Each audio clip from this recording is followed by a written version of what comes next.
On poursuit donc LCI direct avec cette découverte qui inquiète. Une base militaire secrète en Corée du Nord vient d'être repérée par un centre d'études américain. Elle est toute proche de la Chine et ce sont des missiles balistiques de longue portée qui seraient stockés là-bas. Une base qui menace donc l'Asie du Sud-Est, mais aussi les États-Unis. L'analyse sur notre plateau, toujours Volodymyr Pozelski et Nadezhda Koutepova qui sont avec nous cet après-midi. Merci beaucoup. Le général François Chauvency nous a rejoint. Bonjour général. Regardez exactement ce que dit donc ce centre d'études américain. La base pourrait être conçue pour accueillir des missiles balistiques intercontinentaux mobiles utilisant du combustible solide, un système d'armes qui représente une menace particulière pour des pays aussi éloignés que les États-Unis. Cette base est l'une des 15 à 20 bases de missiles balistiques et installations de soutien non déclarées de la Corée du Nord réparties sur tout le territoire. Alors vous allez nous aider à y voir plus clair. D'abord, où est-ce qu'elle est située cette base? Parce qu'on disait qu'elle était extrêmement proche de la Chine. On va le voir avec normalement l'une de nos cartes. Elle est ici. Voilà, elle est environ à 250 km de la capitale, la Corée du Nord, 370 de la capitale, la Corée du Sud, pas loin à 25 km, 27 km de la frontière chinoise. Mais à la limite, ça ne signifie pas grand-chose en soi. C'est simplement que l'ensemble des 15 à 20 bases de missiles nucléaires, à tête nucléaire, qui existent sont répartis sur l'ensemble du territoire. En fait, c'est une survie, c'est-à-dire en cas de première frappe ou de frappe d'un adversaire, il y aurait forcément une base qui passerait à travers. Bon, rappelons aussi que cette base a été construite en 2004. En 2004, ça fait plus de 20 ans. Donc c'est vrai qu'on la découvre que maintenant. Bon, peut-être que les satellites ont amélioré leur résolution d'identification au sol. Peut-être aussi que c'est une zone qui n'avait pas été explorée jusqu'à présent. En tout état de cause, c'est une base qui est... On va le voir, les photos satellites, vous en parliez, effectivement, on les a. Et vous allez nous expliquer ce qu'on y voit précisément. Parce que, en fait, on voit les installations. C'est facile de comprendre, oui. Alors d'abord, il faut voir que c'est un territoire qui est très montagneux, beaucoup de petites vallées. Ensuite, il y a bien sûr des casernes, mais il y a aussi un sous-sol qui est exploité, des souterrains, des casernements souterrains. Il y a aussi une dissimulation des entrées pour entrer dans la base. Ça couvre une surface de 22 km² à peu près. Oui. Donc ça accueille environ une brigade. Alors une brigade, ça ne veut pas dire grand-chose en soi, sauf que ça veut dire 6 à 9 missiles. À tête potentiellement nucléaire. C'est aussi un lieu où on maintient en condition les missiles, qu'on les arme en cas de besoin. Et surtout, n'oublions pas que ce sont des missiles, je dirais, mobiles, c'est-à-dire qu'ils sont sur vecteur à roues. Donc on va les transporter. On en voit souvent d'ailleurs sur l'Ukraine du côté russe. Donc c'est des porteurs, des camions porteurs qui vont, en cas d'alerte, se déployer sur l'ensemble du territoire où ils sont beaucoup plus à l'abri. Parce que là, tout le monde sait qu'il y a une base, tout le monde sait qu'il y a des missiles, donc c'est là qu'on bombarderait. Et en cas de crise, qu'est-ce qu'on fait? On fait sortir la brigade elle-même avec ses missiles qui vont se répartir sur un territoire en se dissimulant, prêts à faire feu, bien entendu, s'il y avait besoin. Quels sont les missiles exactement qui sont abrités là-bas? Alors, les missiles. Pardon. Quel type de missiles on trouve? Ce sont des missiles balistiques intercontinentaux, donc avec une portée de 8 à 13 000 km, semble-t-il. Alors, je vous fais grâce du nom en coréen. Oui. Voilà. Ça veut dire qu'en fait, ça peut toucher les États-Unis, de toute façon, mais ça touche aussi l'ensemble de la région, des États de la région. C'est-à-dire que vous pouvez frapper qui vous voulez, je dirais, d'une certaine distance jusqu'à 8-13 000 km. Donc on peut effectivement basculer, là, ce qu'on voit là, sur les bases américaines. Voilà, ça c'est les bases américaines de la région, parce qu'a priori, il a une portée, ça on l'a vérifié, de 4500 km, c'est ça? C'est-à-dire qu'ils peuvent, s'ils tapaient à 4500 km, ils frapperaient l'ensemble du dispositif américain dans la zone. Il peut aller beaucoup plus loin. Après, c'est une question de ciblage. C'est ça que ça veut dire. Quand vous parliez des États-Unis, il peut frapper le continent américain. Tout à fait. Mais avant d'en arriver là, il peut faire le choix de taper d'abord sur les forces militaires.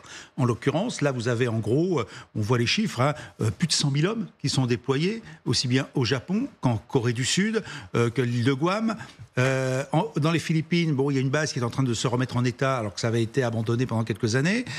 Et puis, vous avez la 7e flotte américaine qui se trouve au Japon, qui est composée de quand même de 40 à 50 navires, 150 à 300 avions de guerre, et en gros, presque 25 000 marins. Donc, vous voyez la masse que ça représente, et l'ennemi principal de la Corée du Nord, ce sont bien les États-Unis. Donc, effectivement, en cas de guerre, la première frappe serait pour les militaires américains. Oui, je voudrais juste faire une remarque supplémentaire. Vous savez que l'année dernière, la Russie et la Corée du Nord ont signé un accord de défense mutuelle. Et donc le pays dont le PIB dépasse à peine $1 a fourni plus d'obus à la Russie que tous les pays européens réunis. Il a envoyé plus de 10 000 hommes. Et donc, justement, en revenant à la question de garantie sécuritaire, donc c'est la question de la volonté politique. L'Ukraine a signé plusieurs accords, disons, de coopération avec les pays occidentaux, qu'on a fait la pub. Et malheureusement, aujourd'hui, on n'a pas de Gaulle, on n'a pas de Churchill, on n'a pas de volonté politique pour agir de manière plus ferme et pour aider l'armée ukrainienne de rééquilibrer le rapport de force. Ok, je ne dirais pas que personne ne va envoyer ses troupes en Ukraine, mais la question, par exemple, de défense du ciel, on pourra toujours envisager des solutions, donner plus de moyens déjà à l'armée ukrainienne pour pouvoir faire face à cette terreur de la population civile.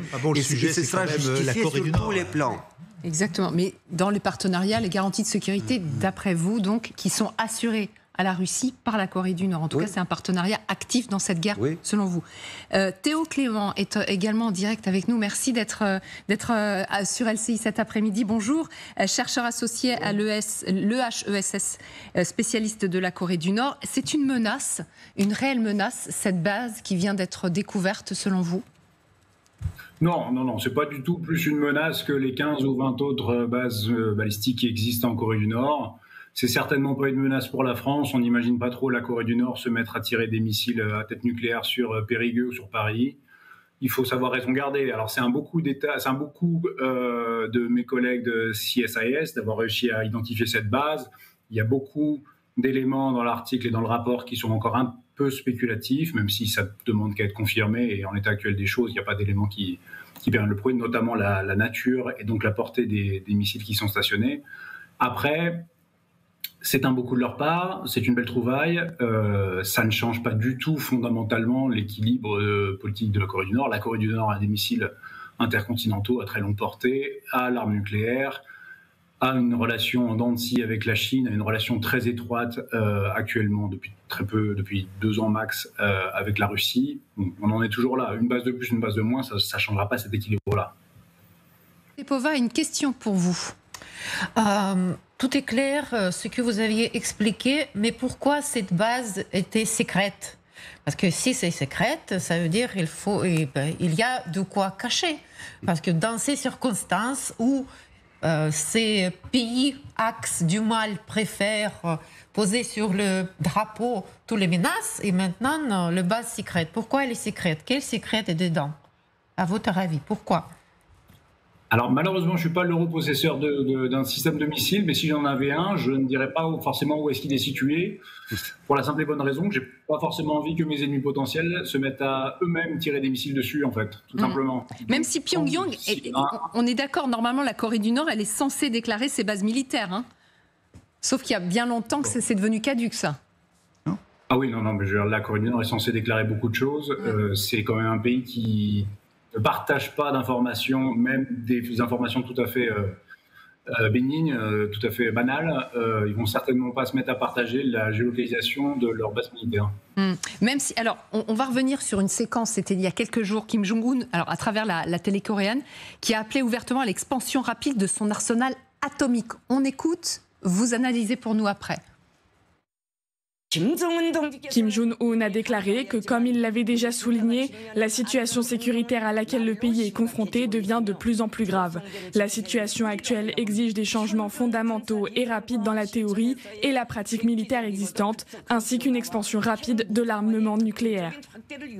Il a fait remarquer que les exercices militaires conjoints menés par les États-Unis et la Corée du Sud étaient une expression claire de leur intention de rester très hostiles et conflictuels envers la Corée du Nord, ne laissant aucune place pour dissimuler leur position.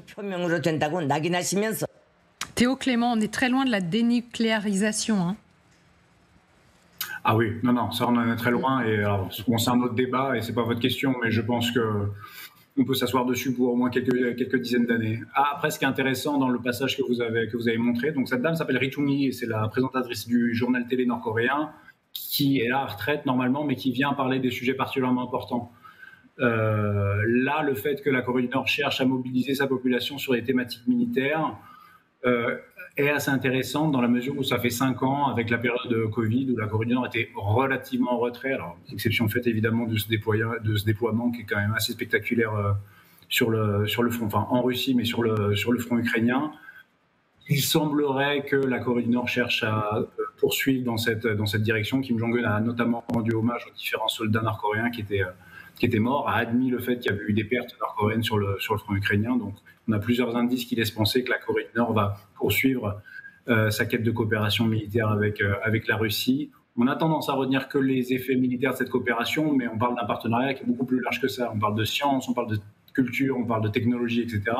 Au-delà de la simple et dramatique situation de l'envoi de troupes et de matériel nord-coréen sur le front ukrainien, derrière, il y a des partenariats qui sont beaucoup plus, on va dire, transformateurs sur le long terme pour l'économie et pour la structure de l'État nord-coréen, notamment la science et la technologie. Je pense que c'est autant important que ce sur quoi on a l'habitude de se concentrer. Et tout ça avec l'aval de la Chine, d'après vous ? Non. Alors la Corée du Nord ne prend pas ses ordres de la Chine. La relation entre la Corée du Nord et la Chine est très mauvaise depuis au moins 10 ans, depuis que la Chine a voté des sanctions contre la Corée du Nord au Conseil de sécurité de l'ONU en 2016. Je pense que les Chinois ne sont pas du tout à l'aise avec cet aventurisme nord-coréen sur le front ukrainien.